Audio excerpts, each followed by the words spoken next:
Bienvenue sur Afro Info 243 de partout où vous nous suivez à travers le monde. Nous sommes en République démocratique du Congo. C'est le nouveau plateau de votre chaîne préférée Afro Info 243. Certainement le premier numéro du grand dossier. Nous parlons du M23 qui occupe toujours la cité frontalière des Bunagana depuis maintenant 4 mois. Ce mouvement rebelle veut un dialogue direct avec le gouvernement congolais pendant que le porte-parole du gouverneur militaire du Nord Kivu a dit que l'ennemi est fixé en attendant la reprise des opérations. Nous allons décortiquer cette actualité sur Afro Info 243 dans le grand dossier. Vous allez découvrir nos invités, mesdames et messieurs. Restez avec nous.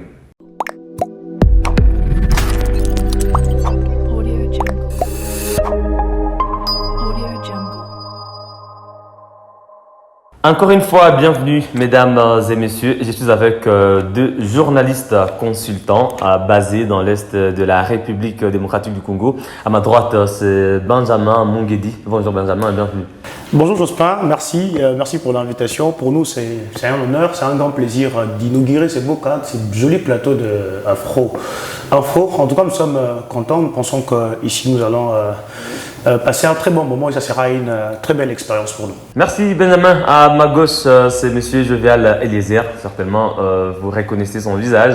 C'est pas pour sa première fois de participer dans une émission sur Afro Info 243. Bonjour Jovial et bienvenue. Bonjour Jospin, merci beaucoup. C'est un honneur pour nous de participer à cette émission dans ce beau cadre de votre studio et félicitations pour le média. Merci beaucoup. Je commence directement par vous. Cela fait 4 mois que le M23 contrôle la cité frontalière de Bunagana. D'un côté, on demande du dialogue, de l'autre, on parle d'une façon de contenir l'ennemi qui occupe pourtant une partie du territoire national congolais. Vous avez fait quelle analyse de cette communication de part et d'autre? Merci beaucoup. Nous avons effectué des terrains sur les champs de bataille. Nous nous sommes rendus dans les territoires occupés et sous contrôle du M23. Nous nous sommes rendus compte que c'est un mouvement qui a des plans machiavéliques, un mouvement qu'il fallait défaire par les armes. Le gouvernement a décortiqué la question. Nous avons vu le ministre Patrick Mouyaya et sa suite communiquer sur le dossier M23. Lorsque un groupe armé est déjà qualifié de mouvement terroriste, pourquoi encore négocier? Alors les analystes vont de part et d'autre dans cette question. Il y a à boire et à manger, mais je crois que la souffrance de la population devait être mise à la première place avant de commencer le dialogue. Nous avons une région qui est sous contrôle des militaires, sous régime militaire d'état des sièges.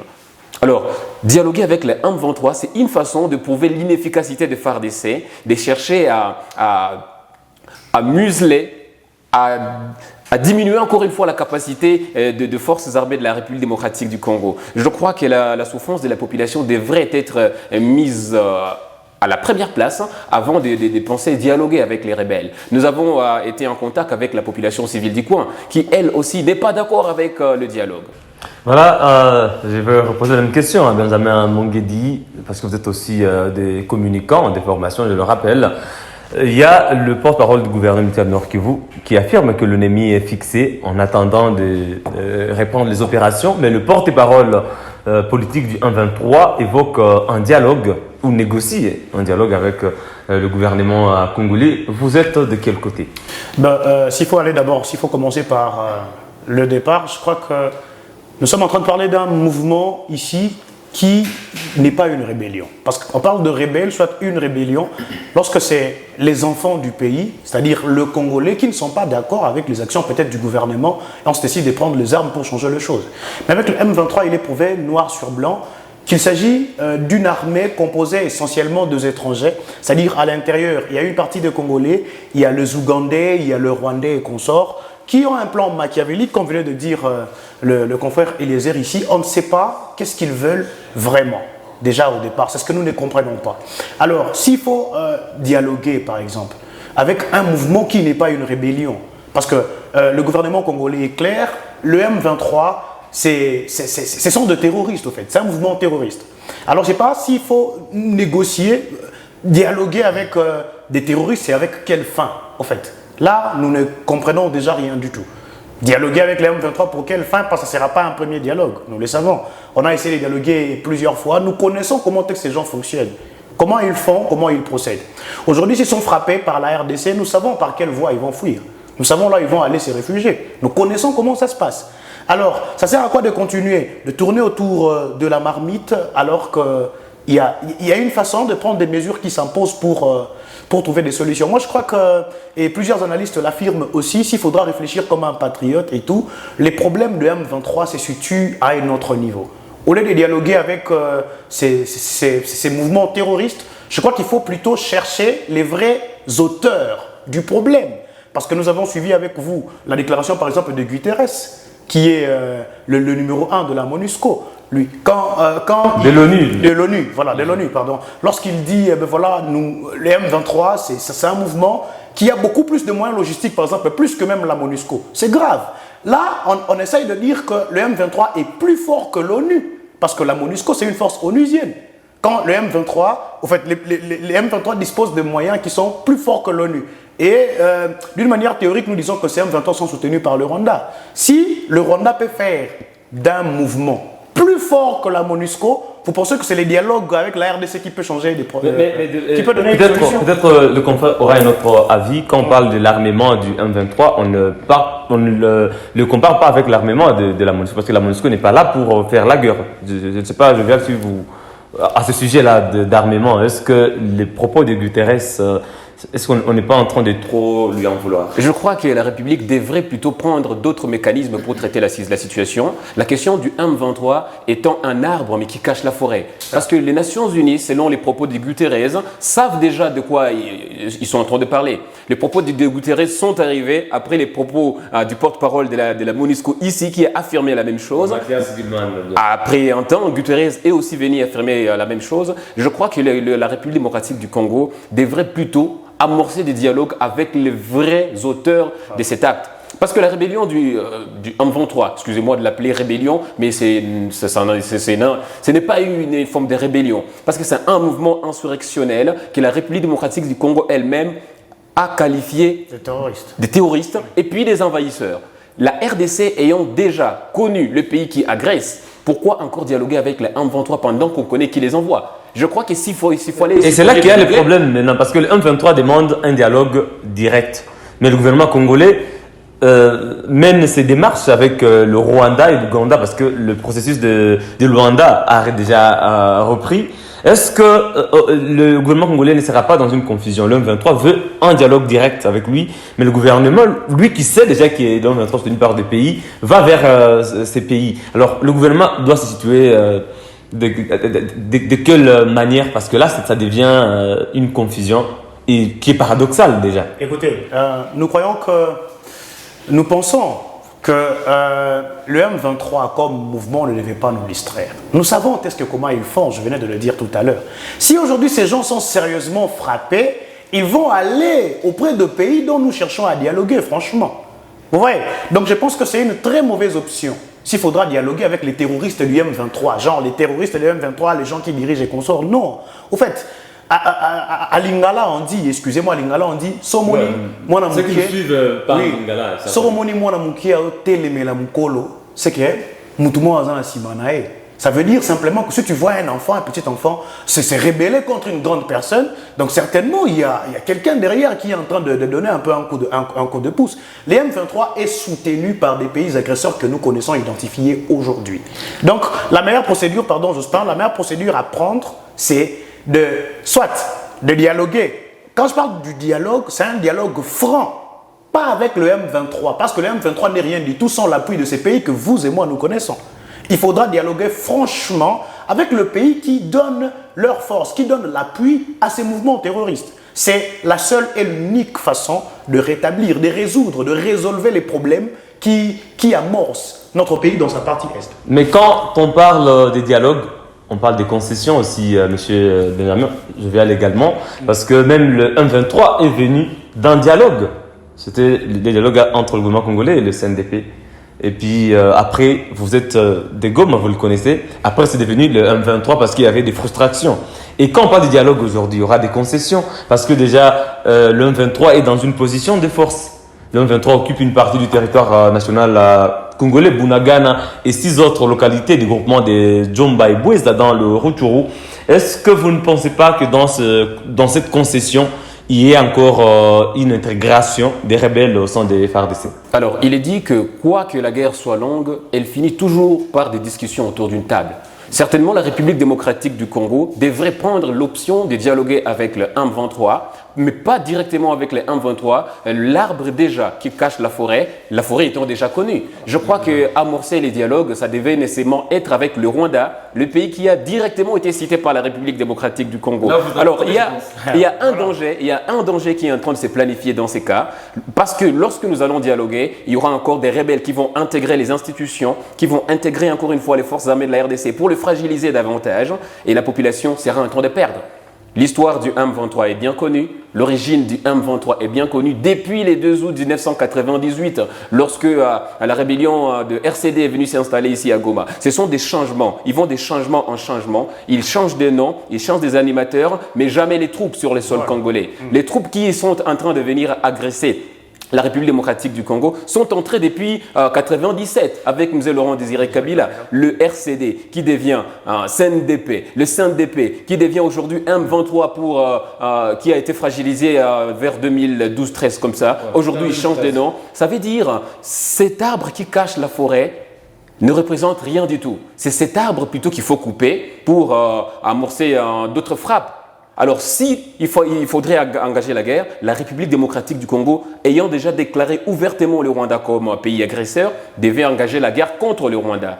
Il fallait dialoguer, la République devrait directement dialoguer avec le Rwanda. Vous voyez que c'est un problème déjà d'organisation, un problème de réflexion de la part des politiques de la RDC. Lorsque les Congolais sont pour l'intervention d'une force, encore une fois étrangère, avec toutes les troupes qu'on a sur le territoire congolais, les forces étrangères qui seront encore une fois constituées par ces mêmes fils qui agressent le pays. Lorsque la force étrangère nous vient du Rwanda, par exemple, de l'Ouganda, du Kenya, c'est la même chose. C'est encore une surmilitarisation de notre zone, d'autres militaires qui vont entrer sur les territoires congolais et on aura difficile, encore une fois, de les chasser. Parce qu'une fois dans le réservoir des rebelles, le parc national des Virunga, quand ils vont arriver là-bas, on ne sait pas, on peut savoir les nombres de leur arrivée, mais on ne saura jamais les nombres de leur départ. C'est encore un danger qui est en train de planer sur la République. Et si ces dialogues aboutissent encore une fois à cela, je crois que la République démocratique du Congo, surtout sa partie Est, est très loin de retrouver la paix. Merci beaucoup, Jadial. Nous allons peut-être aborder l'autre point capital. Avant de passer, je vais ajouter quelque chose. Oui, bien sûr. En termes de ce que Jovial venait de dire, moi je crois que prenons l'exemple de la SADC. Parce qu'on parle de la SADC aussi, c'est... Je voulais également parler de la force régionale. Voilà. C'est les relations que la RDC entretient avec le pays de l'Afrique centrale, par exemple, les pays qui nous entourent au niveau du centre et tout. Mais pourquoi on n'a pas autant de problèmes comme dans la partie Est? Je crois que l'heure est venue, parce que quand nous parlons du dialogue ici, nous excluons totalement la possibilité du partage du butin. Nous en avons marre. Combien de fois nous allons prendre des militaires étrangers, leur intégrer dans notre armée? Nous connaissons ce qui va avec à la fin, nous connaissons comment ça va finir. Nous voulons dialoguer franchement. Ça veut dire identifier les vrais problèmes, comme ça que nous puissions dire, mais qu'est-ce que vous voulez finalement au Congo et que ces problèmes soient terminés. Implicitement, Benjamin, c'est ce que la RDC garde de l'FDLR sur le sol congolais. Je pense que c'est ça le mal que nous avons aujourd'hui. Bon, dire que nous l'avons compris. C'est cette hypothèse que comment les FARDC seraient en train de collaborer avec le FDLR, excusez-moi pour ce terme, c'est de la bêtise. Pour quelle fin?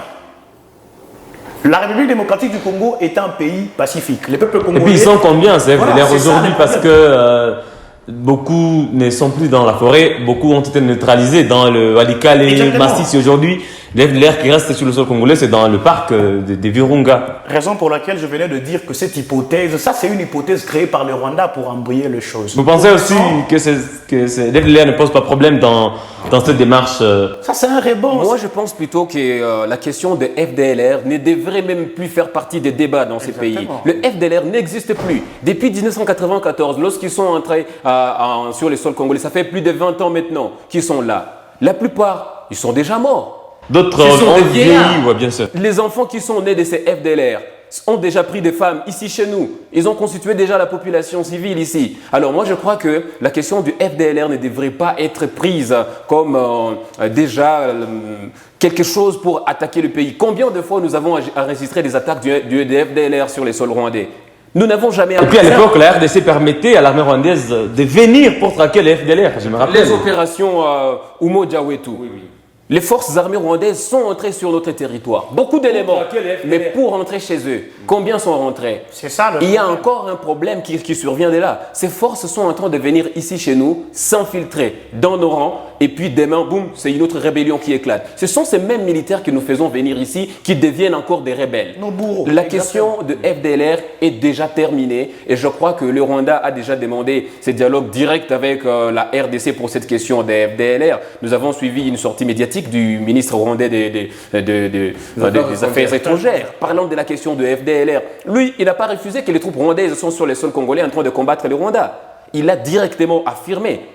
Lorsqu'on pose la question de savoir pourquoi est-ce que la RDC serait attaquée par les Rwandais, lui il dit eh bien, écoutez, vous devriez aussi prendre en compte la question des FDLR qui collaborent avec les forces armées de la République démocratique du Congo. Qui depuis des décennies vivent en RDC. Ils ne refusent pas du tout qu'ils sont en train d'attaquer la République. Ça veut certainement dire que la République devrait plutôt amorcer des dialogues directement avec les Rwandais ou alors si la force étrangère pourrait intervenir, c'est pour frapper le Rwanda aux côtés des FARDC. Voilà. Parce que l'armée de la RDC, c'est vrai, elle est fragilisée, mais elle est fragilisée par la mauvaise politique d'infiltration par ses voisins.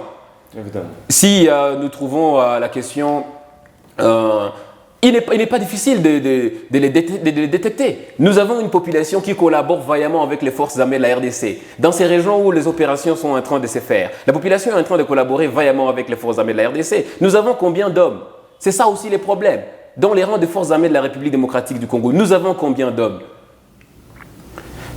Le gouvernement devrait mettre tous ses moyens en place pour refaire cette armée, voilà. Pas seulement au niveau des hauts gradés, mais également au niveau des soldats, des troupes qui combattent. Et il faudra préciser dans ce sens-là, pour que la RDC mette fin, en tout cas, à cette guerre, il faut cette forme de responsabilité. Ouais, le dialogue, c'est bien, mais on doit aller dialoguer dans une position de force. Pas dans une position de rétrograde. Il faudra avoir une force dissuasive. Malheureusement, actuellement, c'est le Rwanda qui a cette force. Voilà parce qu'avec l'occupation de Bunagana, notamment, c'est le Rwanda qui est dans une position. C'est ça. S'il faudra normaliser, s'il faudra normaliser l'occupation de Bunagana en faisant des discours comme monsieur. Son nom m'échappe, Sylvain Ekenge. Ouais, c'est le porte-parole, le général, le brigade Sylvain, le porte-parole du gouverneur. Sortir, on fait faire des sorties médiatiques avec des paroles comme ça, c'est-à-dire normaliser l'occupation de Bunagana, comme quoi on a fixé l'ennemi ou au poste frontalier de Bunagana qui peut générer pour la République alors, au moins 5 millions de dollars par mois. Moi, je crois plutôt que les forces armées de la République démocratique du Congo devraient arrêter de pleurnicher aussi sur leur sort. Non, c'est les gouvernements. Les forces armées de la République. C'est au gouvernement de s'assumer, de prendre des mesures. Mais vous connaissez que les FARDC ne sont pas bien payés, ils ne sont pas bien équipés. La responsabilité, ce n'est pas de mettre sur la tête. En fait, ce n'est pas à remettre sur la tête de FARDC comme un organe. C'est à notre gouvernement de prendre des responsabilités. Mais actuellement, on est agressé. On peut aborder ces questions-là. Pourquoi faire venir l'armée kenyane que vous allez prendre en charge, l'armée, je ne sais pas, ougandaise que vous prenez en charge, alors que nos propres militaires ne sont pas bien équipés? Pourquoi? Ça sert à quoi? Actuellement, c'est le dernier point, M. Benjamin. Je commence par vous, Jovial. Est-ce que vous croyez en cette force régionale de l'EAC? Parce que Benjamin a évoqué la SADC, mais nous savons que parmi les nations qui composent l'EAC, il y a les agresseurs, il y a des pays agresseurs, notamment le Rwanda, même s'il n'y aura pas de contingent rwandais sur le sol congolais, bien sûr, mais l'Ouganda est là. Et le Kenya, il y a une sorte de dynamique entre ces pays qui proviennent des origines même communautaires. Est-ce que vous pensez que déjà la solution viendrait de cette force régionale? Nous devons commencer d'abord par dire que cette force régionale, c'est une distraction de plus qui vient s'ajouter sur d'autres que nous avons ici. Combien d'hommes nous avons d'étrangers ici? Presque tous les pays du monde sont représentés sur les territoires congolais. Nous avons déjà autorisé à maintes reprises ces armées à pénétrer le pays pour traquer les rebelles. Combien ils en ont neutralisé? Combien ils ont rapatrié? Nous avons l'intervention de casques bleus, nous avons l'intervention... Il y a aussi des forces tanzaniennes, kenyanes, bien sûr. Kenyanes et burundaises dans les Sud Kivu. Nous avons connu des interventions de toutes les armées, quasiment toutes les armées du monde ici. Mais qu'est-ce que ça a rapporté? Je crois plutôt que la solution serait de renforcer encore une fois les forces armées de la RDC, de les mettre dans des conditions qu'il faut, de leur doter des matériels qui leur permettent de neutraliser les rebelles au lieu de recourir à des armées étrangères. Nous avons une armée forte, classée déjà 9e sur les plans continentaux, c'est déjà une force. Mais si l'armée est fragilisée, c'est parce que la politique n'est pas bien jouée. La carte qui est en train d'être jouée. Dans la position actuelle, Jovial, est-ce que vous pensez que l'option militaire va encore marcher pendant qu'il y a une zone occupée par les agresseurs?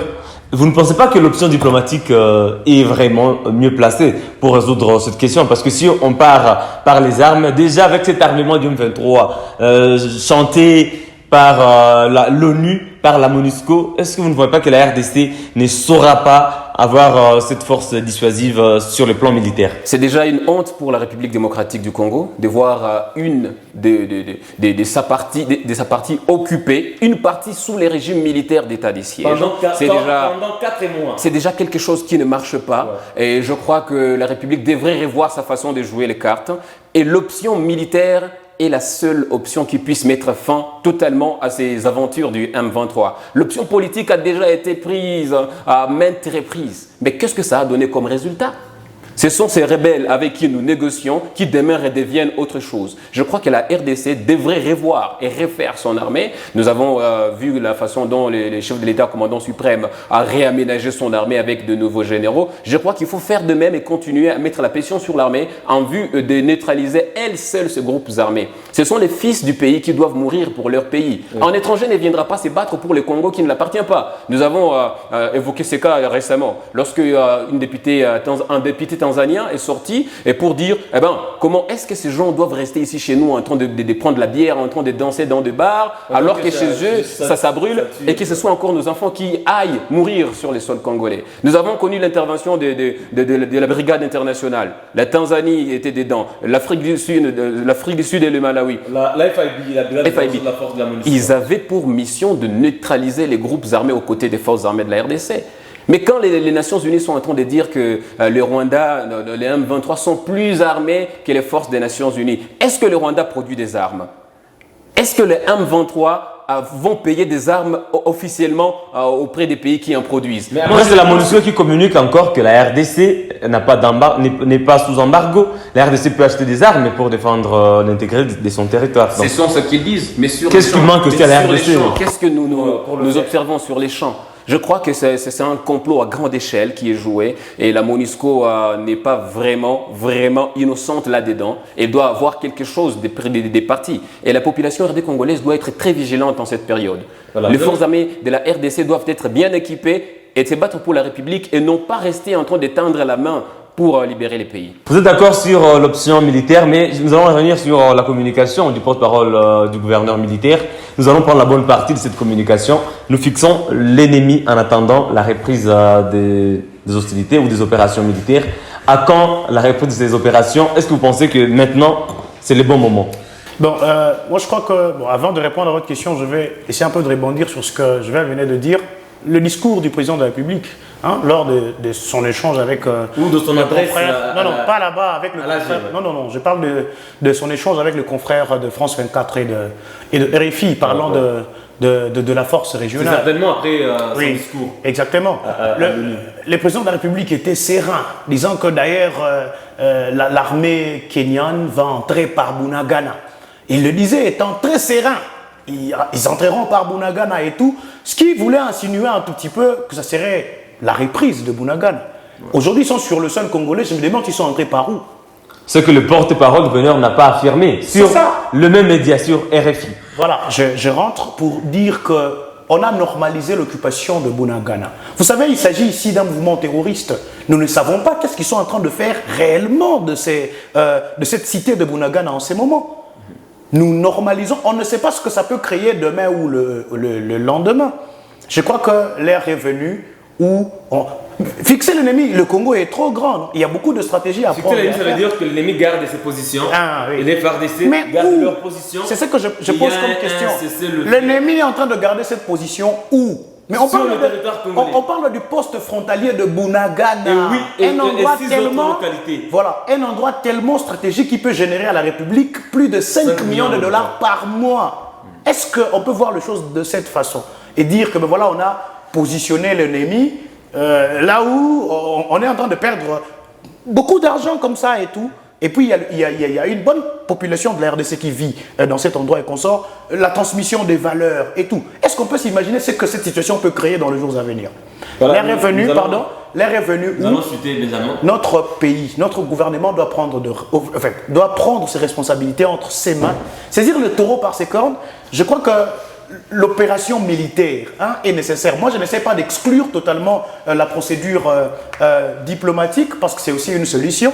On peut en même temps continuer avec des démarches diplomatiques, mais sur terrain, il faut frapper. Il faut équiper les FARDC. Cette distraction de forces régionales et consorts, ça c'est de la bêtise au fait. Équipons nos FARDC, allons à la guerre. Je pense que nous avons suffisamment de moyens pour mener cette guerre et puis revenir avec la victoire. Je vais terminer par cette question. Peut-être vous allez encore réagir après l'intervention du confrère Jovial Eliezer.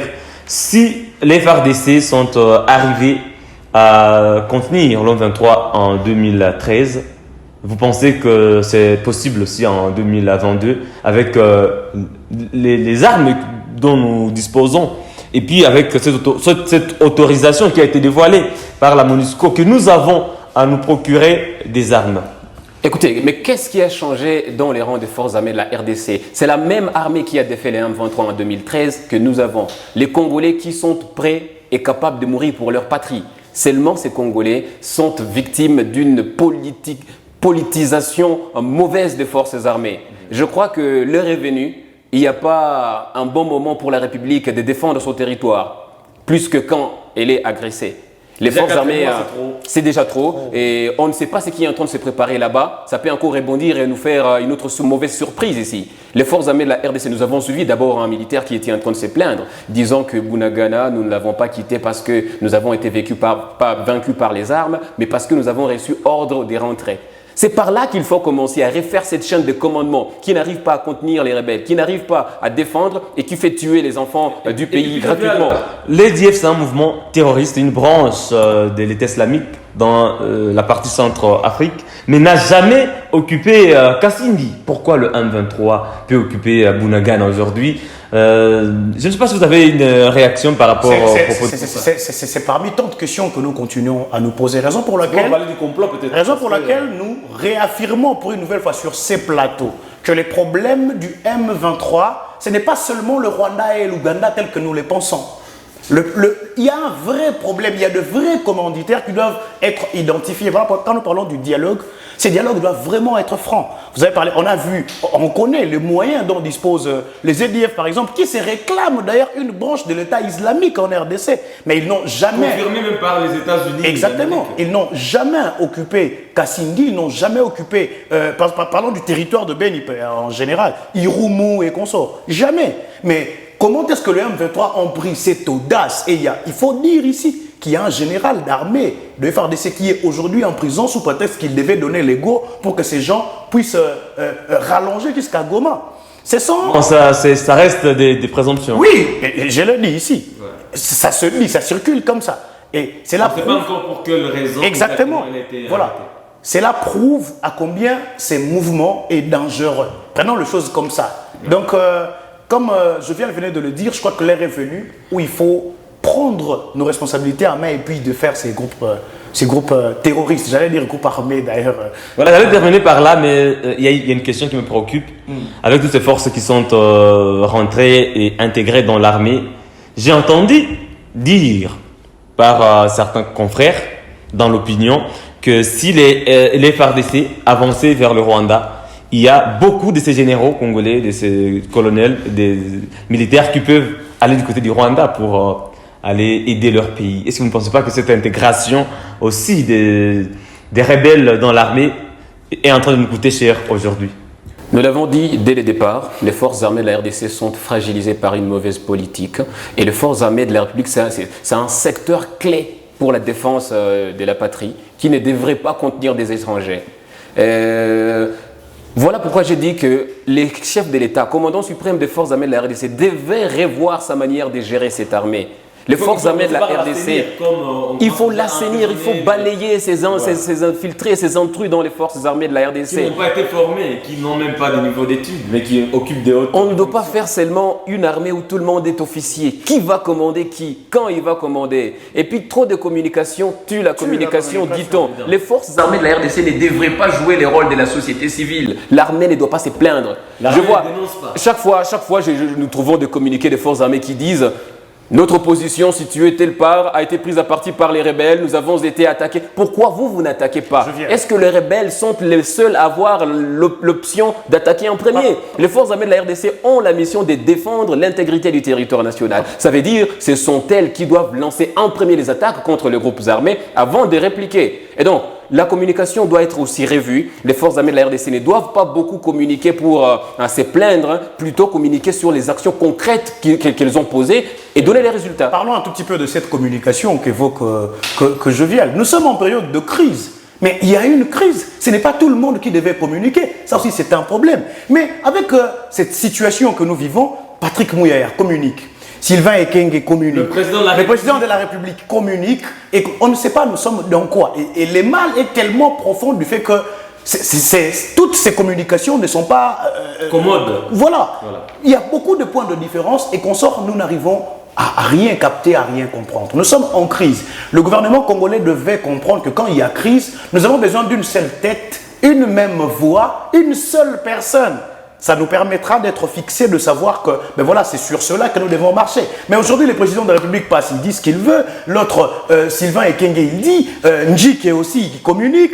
Et qu'on sort, nous sommes finalement dans quoi? Voilà, je pense que nous allons terminer par là. Mais il y a quand même des briefings de presse initiés régulièrement par Patrick Mouyaya. Et c'est l'occasion pour communiquer. Il invite parfois le général Kassonga, qui était le porte-parole de l'armée. Je pense que ça, c'est une bonne démarche, Jovial. Donc là, on attend, mais cette voix aussi, quand il faut inviter les journalistes, je pense que ce n'est pas aussi fait proprement. Voilà. C'est une communication de crise qui doit être stratégique.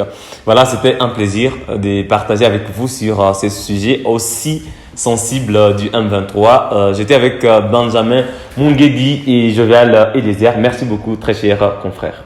Merci. C'est un honneur. Voilà, c'est une première émission sur ce plateau des Afro Info 243. Merci beaucoup. N'oubliez pas de vous abonner. Il suffit tout simplement de cliquer sur s'abonner, activer la cloche des notifications pour ne rien manquer de l'actualité et rester au parfum de l'actualité de la République démocratique du Congo. Laissez-nous un j'aime, partagez la vidéo, contactez-nous, nos contacts sont là. Si vous avez besoin d'un espace publicitaire, on se fixe un nouveau rendez-vous d'actualité. À très bientôt.